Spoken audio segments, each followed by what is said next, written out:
What is going on, guys? MJ2005 Gundam here, and today I'm going to be reviewing the high-grade Landman Rodi from Gundam Iron-Blooded Orphans. Only obtainable in this form from the factory from either the Gabriel Star Frichter or Tekkadan sets, they were modified for ground use by Tekkadan and are just as usable between Earth and Mars as well as space thanks to the high-class leg parts. Now, in the standard Man Rodi, you're only supposed to get 5 runners and a tiny sticker sheet, but since this is the Landman variant bundled with the Tekkadan set, you get an extra B runner for color coding purposes, as well as 1 runner from the option sets for the new leg parts, while the stickers for it are printed with the rest of the stickers for the set. Unsurprisingly, the build is mostly identical to that of the original Man Rodi, and since it does not feature a full inner frame, the build feels just like a normal high grade instead of being something too distinct. That said, the lack of a need to assemble a frame results in a very simple build, and coupled with the lighter color palette compared to the original, nut marks aren't too much of a problem either. It's generally a simple and relaxing build. After the assembly, the high-grade Landman Rodi looks great. Proportions and color choices are basically bang on to the original line art, reflecting its small frog aesthetics well, while sporting a warmer color scheme to represent Tekkadan, as well as having bulkier legs to balance out the silhouette compared to the original Man Rodi.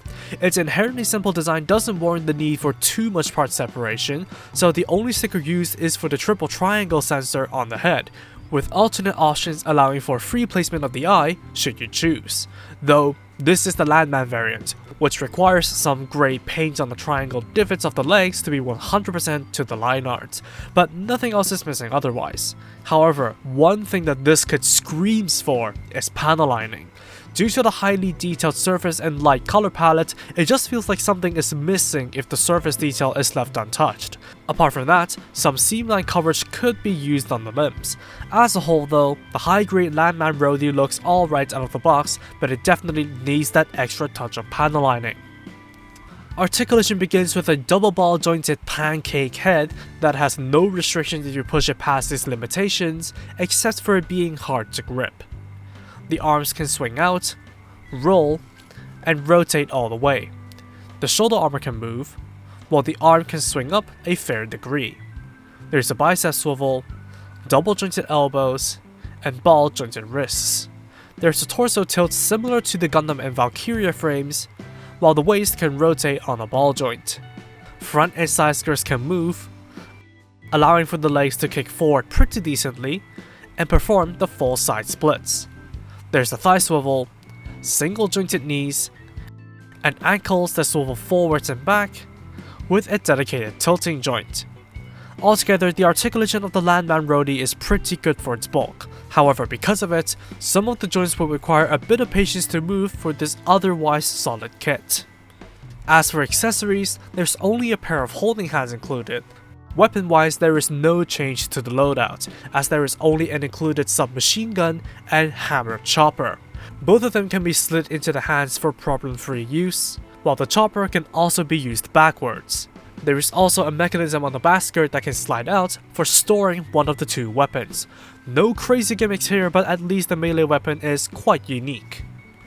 For leftovers, you basically get what is left over from the B runners as well as the original legs of the Man Rodi, just in case you want to make an inverted Landman Rodi with thruster feet or mix and match between the 2 color palettes and silhouettes. You also get the extra connectors that allows you to use the Landman legs as optional boosters.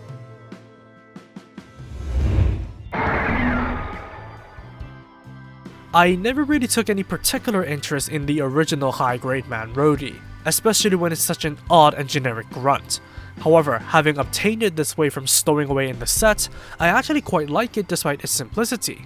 While it's nothing too intriguing or groundbreaking, I would say I would recommend getting the parts and paints needed to turn a Man Rodi into this more so than buying it from the P Bandai sets. The original Man Rodi and legs from the weapon set already do a wonderful job in setting up foundations, with their accurate proportions and rich surface detail, and the Landman colors are also just spot on, so no further corrections are needed. Yes, it demands panel lining, and yes, it's not the best kit to move around and play with, but even though the kit doesn't increase my fondness for it, the high-grade Landman Rodi is a decent alternate form of the Man Rodi to have in your collection. And that's all for me. Thank you for watching, drop a like and comment if you did enjoy the video, subscribe for more content like this, and feel free to follow me on social media with the links down below.